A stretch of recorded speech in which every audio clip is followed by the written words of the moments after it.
for years.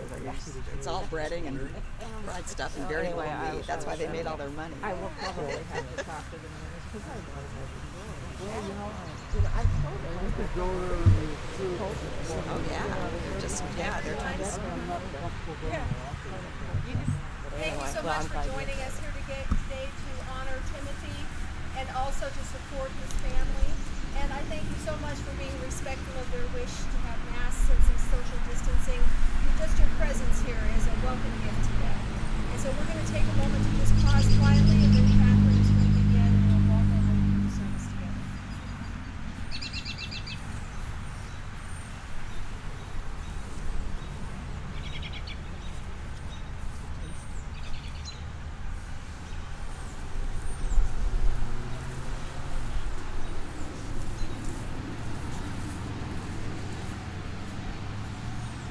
Is the volume okay? Can you hear us? This is the volume. Try it again. Can you hear me now? A little bit. And just keep the microphone close to you. Okay. Good morning. I'm Captain DeLong, Timmy's sister. Thank you all so much for being here, for supporting us, and for showing your love for Timmy. This morning, I'm going to share a few words, and then we're going to have 4 speakers come up to share their remembrances. Then we will open it up, and if you have something to say, we invite you to come forward. Afterwards, we will lay Timmy in the ground, and our family will say goodbye. And then we invite each of you to say goodbye, if you're comfortable, by placing a daisy in his grave. If you have any notes or objects or things you'd like to leave with Timmy, please feel free to do that.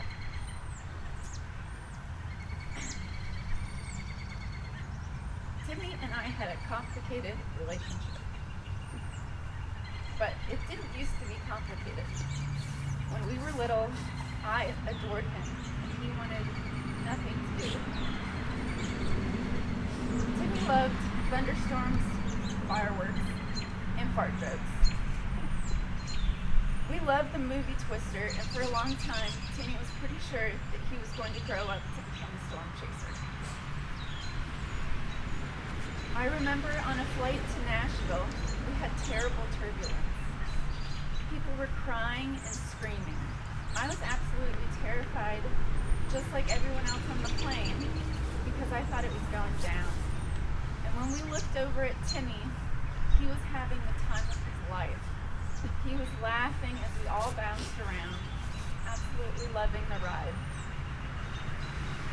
There's another famous story in our family. My mom's side is related to Dean Smith, who is the much celebrated coach of the University of North Carolina's Tar Heels basketball team. My Aunt Janice had relayed a story to my dad about being invited to watch a game in Dean Smith's box. And my dad, in turn, was relaying the story to Timmy. He told Timmy that while Janice and her son Ben were watching the game, none other than Magic Johnson came into the box. And Timmy's eyes got wide. Dad asked him, "Timmy, do you know who Magic Johnson is?" And Timmy responded, "Are we related to Magic Johnson?"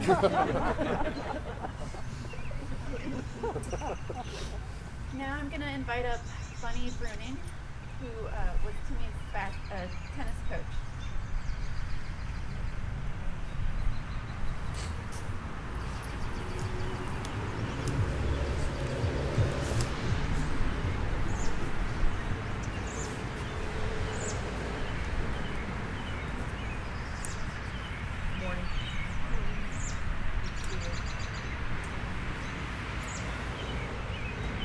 Timmy would always smile when he came to see me, and I would smile when he came to tennis.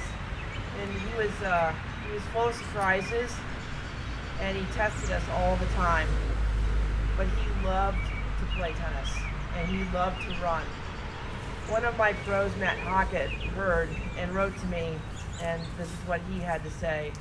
He had tremendous energy and a real intellectual curiosity. You couldn't just tell him to do something in tennis.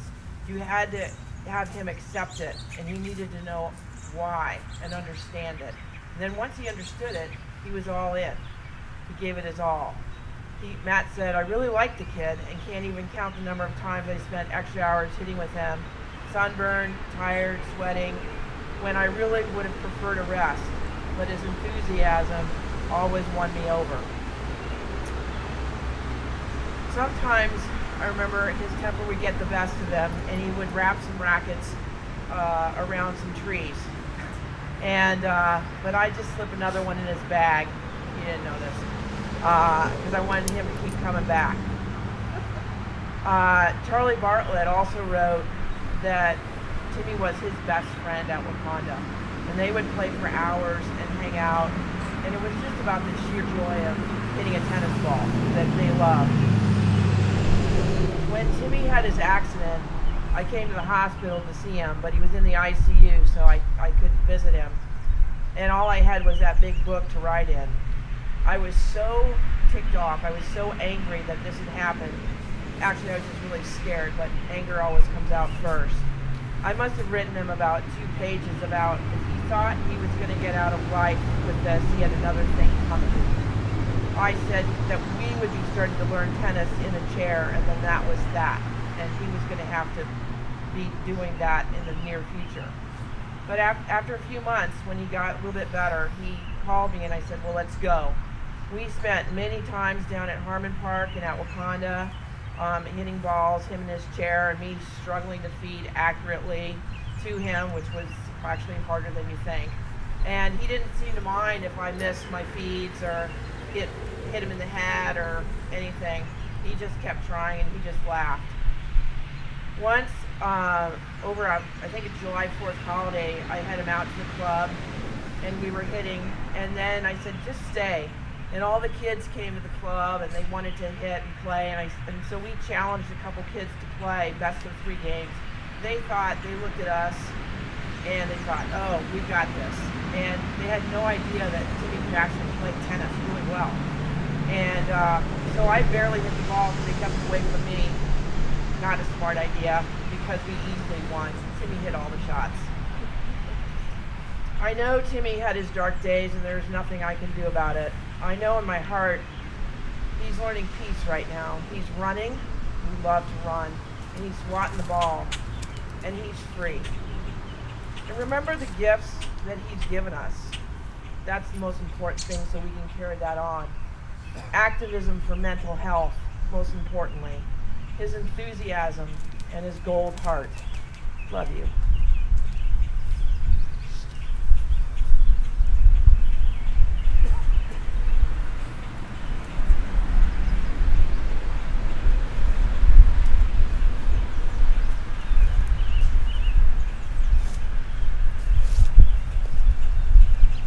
Thank you, Tim and Leah and Catherine, for giving me this opportunity to speak. My name is Jim Broussard, and my wife Nancy and I have been lifelong friends of the DeLong family, and we've known Timmy from the time he was born. But I also had the good fortune of getting to know Timmy a whole lot better after he first attended school at AIB in the fall of 2011.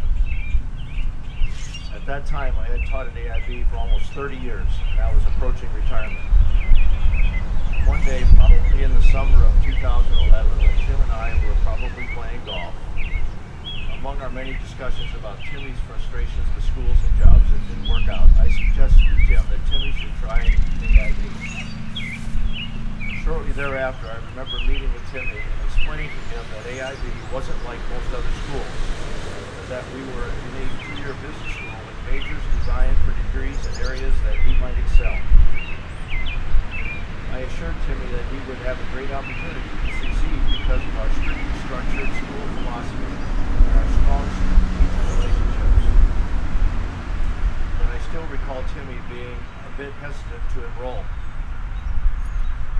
But when I explained Timmy's situation to our college president, we agreed that he could start out by auditing one of my math classes to see if he liked being a student at AIB, and then later decide if he wanted to officially enroll as a student. In other words, take a class now and maybe pay later. Boy, his dad really liked that idea. So that's how it all began. But I did lay out some expectations for Timmy. Parking would be easy for him. The handicap spot was located right next to my designated parking spot. He would have to park there, and that way I would know if he was at school, and I'm calling him any day that I didn't see his car.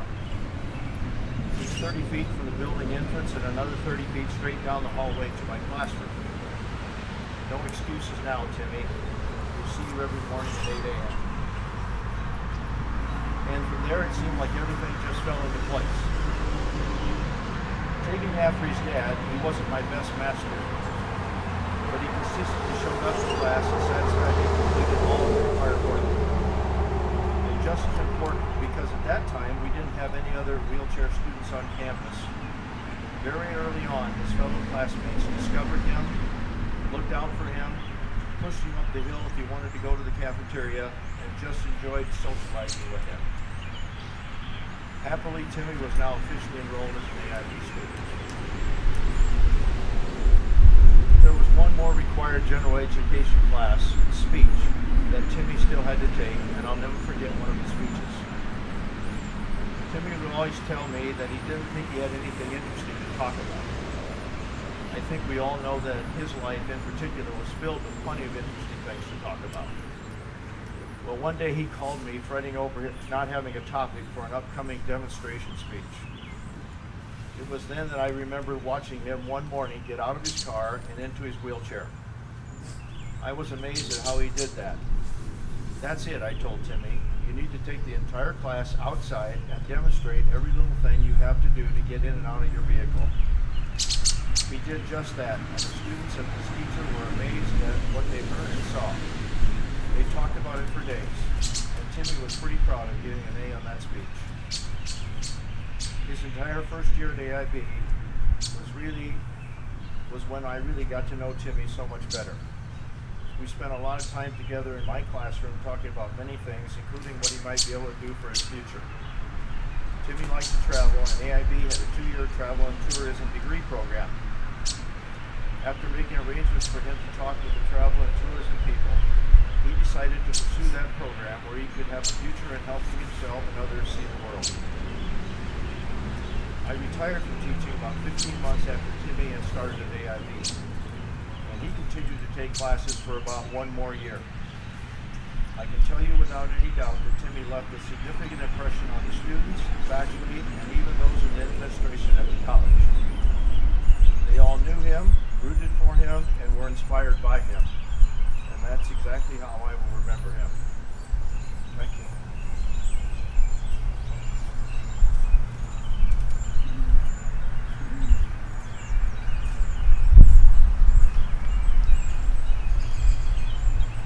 Morning. I'm Stephen Galen, Tim's brother-in-law. I was asked to read this remembrance from Timmy's childhood friend Joe Mignano, who currently resides in Japan.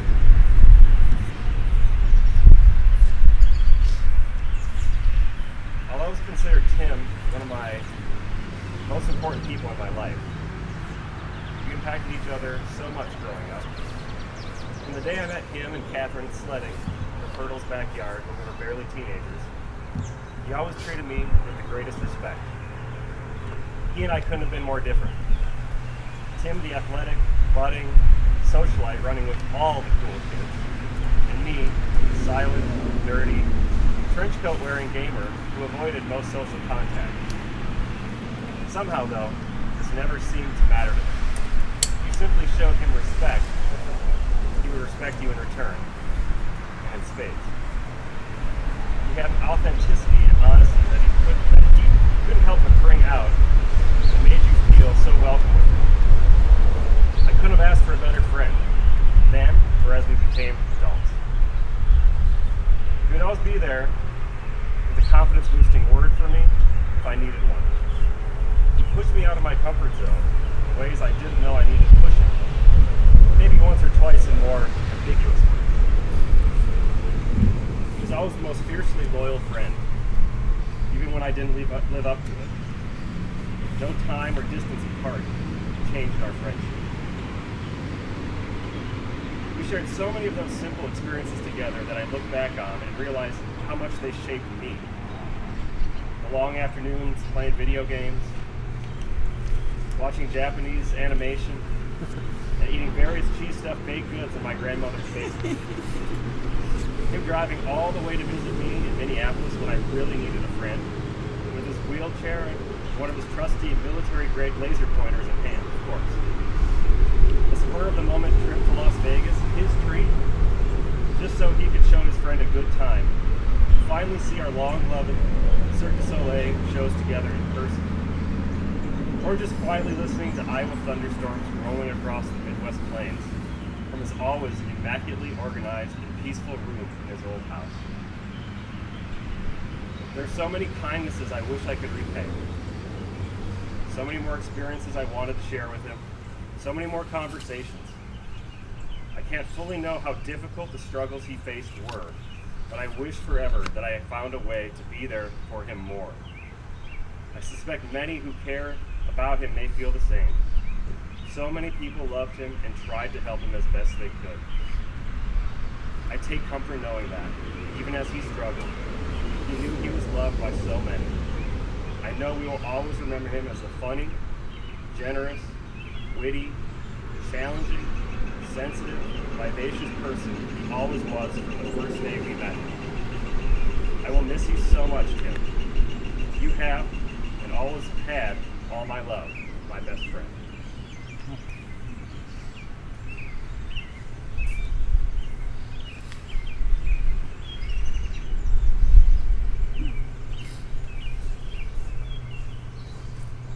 Hello everyone, I'm Cindy Fanner. Tim and I are first cousins. My father and Tim's mother were brother and sister. So I have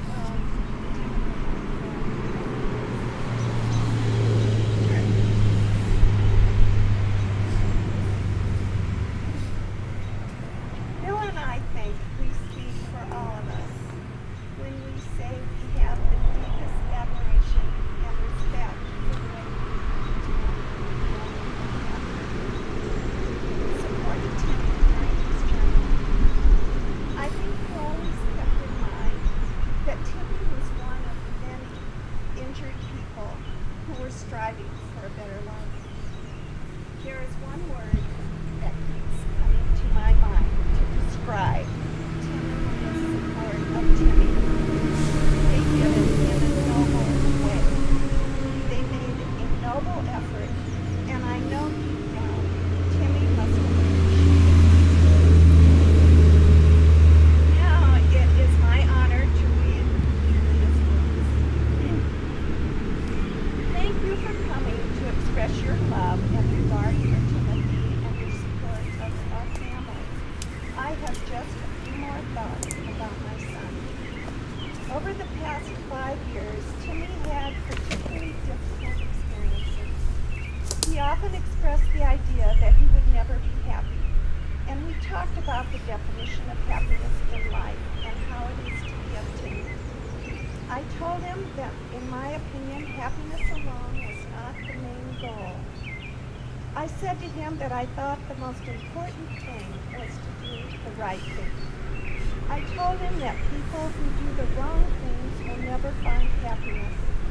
If a person behaves in an immoral fashion, true happiness will always elude. They can experience pleasure momentarily, but genuine happiness will never be theirs. He understood what I was saying, and he didn't disagree. I think Timmy really did try to do the right thing many times in these last years, but he was handicapped because his psychological distress had advanced to the point where it was nearly impossible to overcome. When we talked last Wednesday evening, he had finally agreed to an outpatient session the very next day. We made specific plans for it, but somehow something went wrong. I believe that Timmy truly wanted to do the right thing. He had great love, and I always hoped he would overcome the terrible depression that he felt so acutely. I wish we had had even one more day to work on this goal, but we didn't. Now I can only wish and hope that his soul is at peace and that his daily pain and suffering have now vanished into the more fundamental order and harmony that I think does exist in some dimension. May the force of love and light and goodness and what is right with him. He was mine for a while, and now I return him to the mystery of life.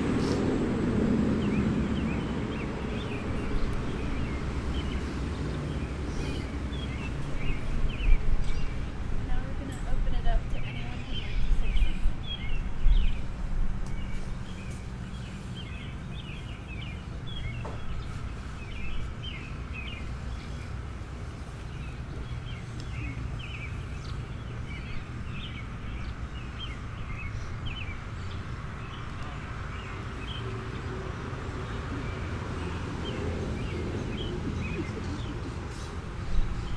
Tim, the Catherine, Stefan, and friends.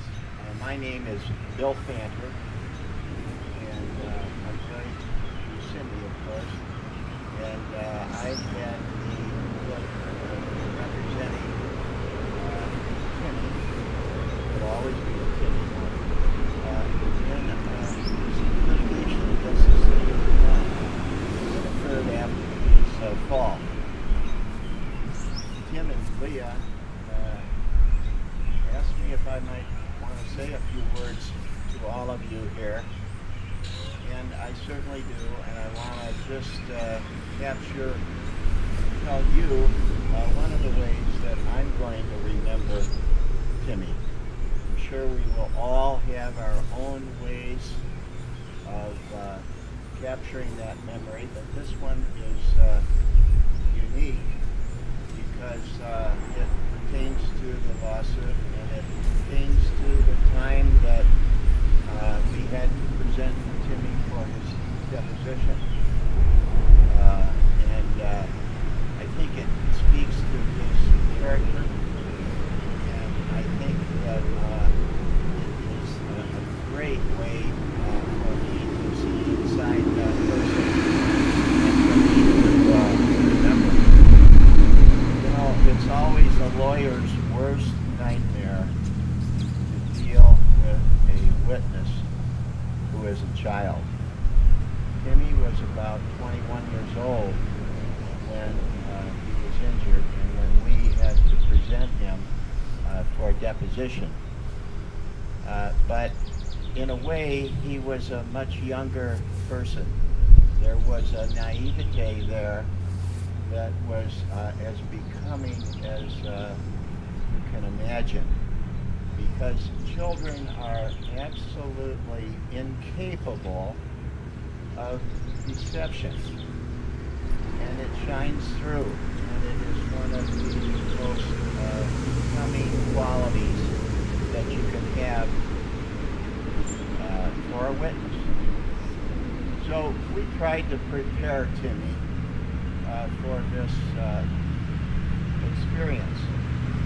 And when the lawyers from the city came in and brought their boxes of materials that marshaled preparation of their case, it looked to me like somebody might be intimidated, but not Timmy. He just smiled at the guy and shook his hand and was extremely poised.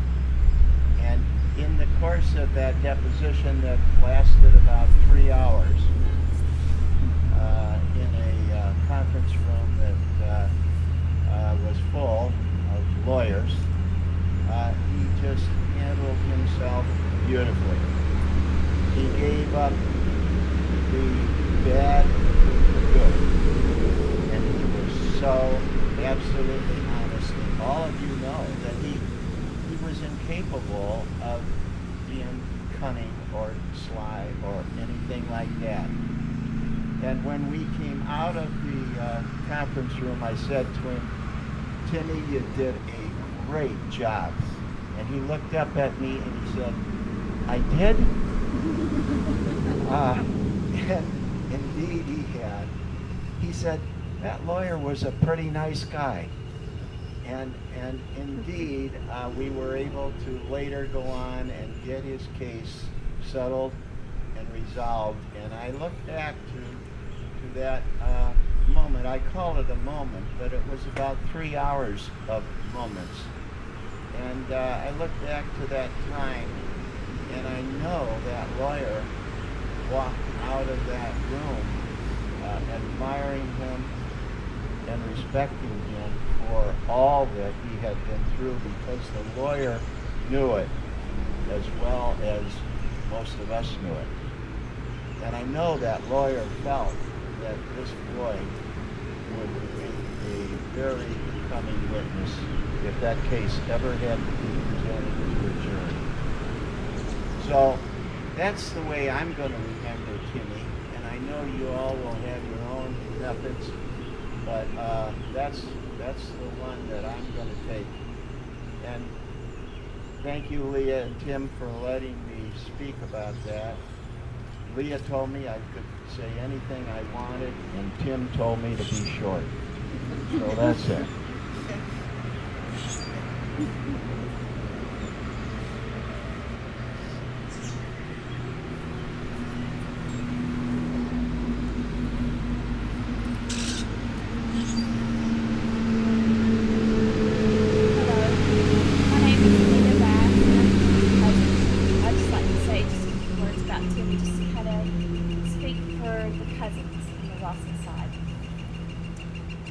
Timmy was our energetic, fun-loving cousin. All the Rawson cousins spent many summers in Coyle, Oklahoma. Timmy would always make us laugh at the kids' table by saying such as, I stepped on a frog. Who backfired shot the duck?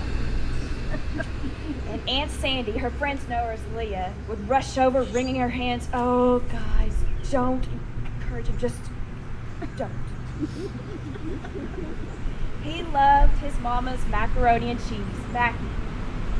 I remember how wide his eyes would get when our older cousin Ben would tell the younger cousin scary stories. The big green door. What's behind the big green door? Timmy did. Timmy's eyes would be so big. He had the most beautiful eyes. I remember one particular summer when the DeLongs drove to Tennessee for a visit. Us kiddos must have been getting on Mom and Aunt Sandy's last nerve. Much to Aunt Sandy's horror, Mom handed us 24 raw eggs to throw at each other. Aunt Sandy was probably in a dither about what a mess her. Oh my God, Mary Jane, what about salmonella? Shrugging her shoulders, Mom handed us the eggs and probably said something like, here, knock yourself out. Afterwards, Mom and Sandy hosed us off. Knowing Timmy, he was thrilled to run around in the backyard with nothing but his underwear on. If we were lucky. On our drive to Iowa, Mom recalled a memory of Timmy. Here comes 3-year-old Timmy pulling his little plastic golf clubs in the backyard. He took a swing, missed, yelled, God damn it. Mom thought to herself, what? Timmy repeats the process, swing, miss, God damn it. Mom said, Timmy, I don't think you should say that. Timmy replied, it's okay. My dad says it. He told me the secret to making great spaghetti sauce was to add tomato paste, and I don't cook spaghetti without it. Unfortunately, both Timmy and his family are victims of the unconscionable mental health care system. How many will have to needlessly suffer before competent mental health care is available for all? I wish Timmy had his chance for rehabilitation. I would have liked to learn that too. Thank you.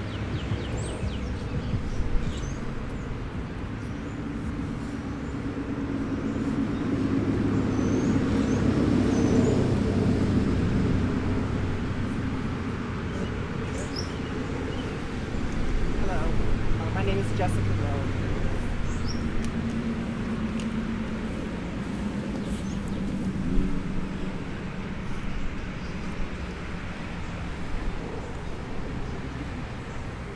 hard to understand what a moment means in the context of a life and while it is happening. I have known Leah for more than 35 years. We've worked together and our paths have entwined. I loved watching Tim and Leah's beautiful children grow up. As a child, Timmy was poised and confident around adults, a gift that not all children possess. As a teenager, he was polite and engaging, both uncommon behaviors for adolescents to navigate. He indulged our young son when our families would get together. Timmy was patient, and he would hang out with him playing Metroid video games and laughing uncontrollably at old black and white cartoons. A feeling of having fun and a feeling free that he reveled in. After his horrific accident, I remember gazing at a multitude of tennis trophies that surrounded him in his room. Timmy seemed to push forward. In this moment, he talked about a new future. He imagined inspiring others with physical disabilities by coaching tennis. I remember how sharp Timmy's wit was, how wild his heart was, and how strong his soul was. Ordinary experiences are more difficult to remember, like the everyday pleasure of sharing dinner or conversation, just being together, just talking. It seemed like nothing at the time, an ordinary moment, and yet now, to me, it's everything. In the end, it is his warm smile, the twinkle in his eye, and his ability of being in the moment that I will cherish most dearly.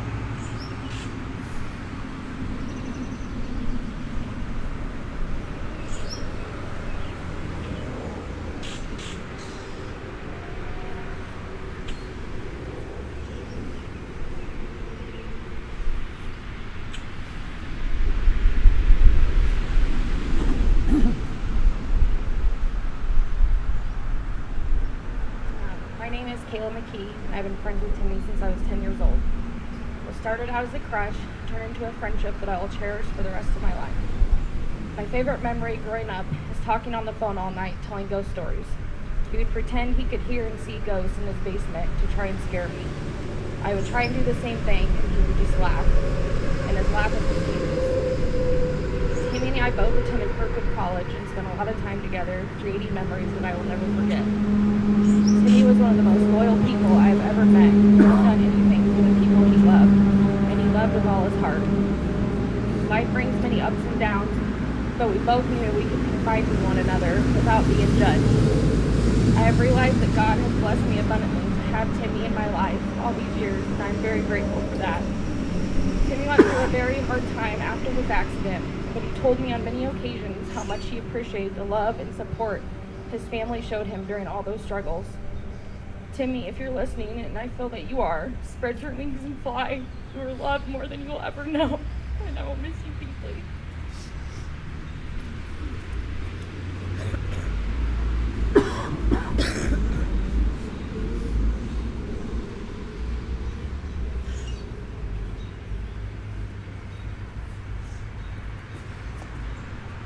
Hi, my name is Stephanie Brennan. I've known Tim also since I was about 10 years old.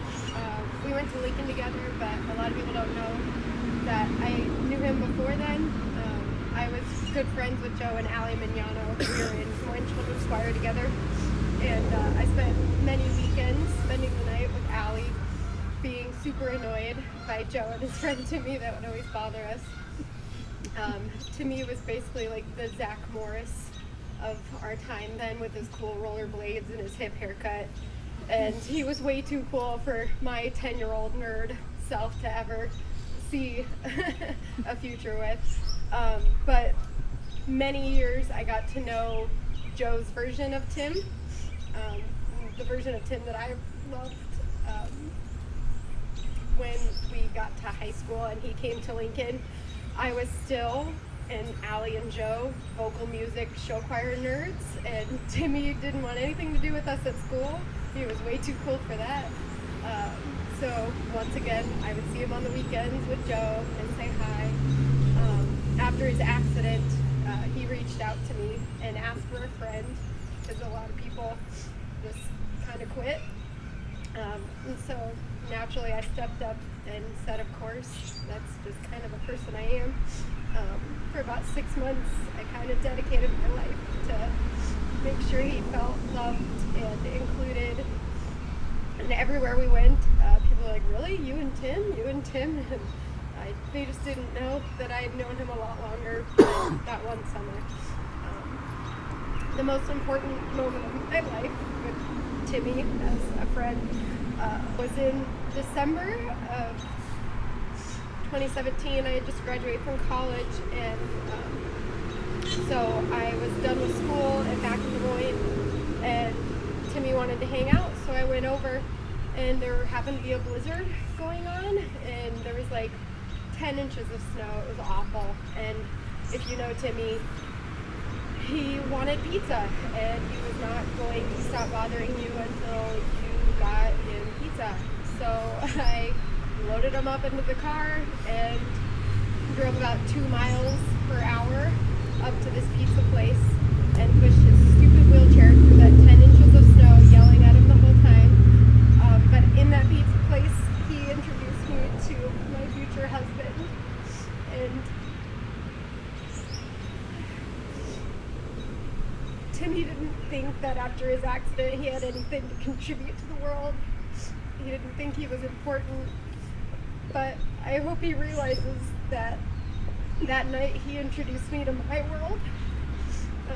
We've been married for almost 11 years. We have 3 beautiful children. And I have all that to give to Timmy and credit for. So when I wake up in the morning and I hug my kids, and when I go through their milestones, and when I grow old with my husband, I have all that to thank him for. So I just hope everybody realizes that that accident may have been horrible, but at the same time, that accident changed my life. Because I was still too much of a nerd for him to ever hang out with. So I just want to say thank you.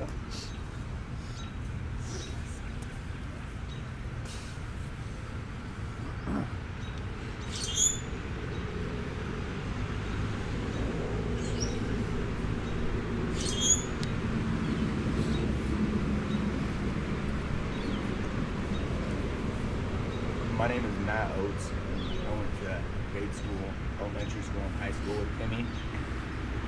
And first thing that I want to say is I just want to thank the people that have spoken, through coaches and teachers and cousins I may have not known. Those are some wonderful stories that will not be forgotten. I'm going to be real short.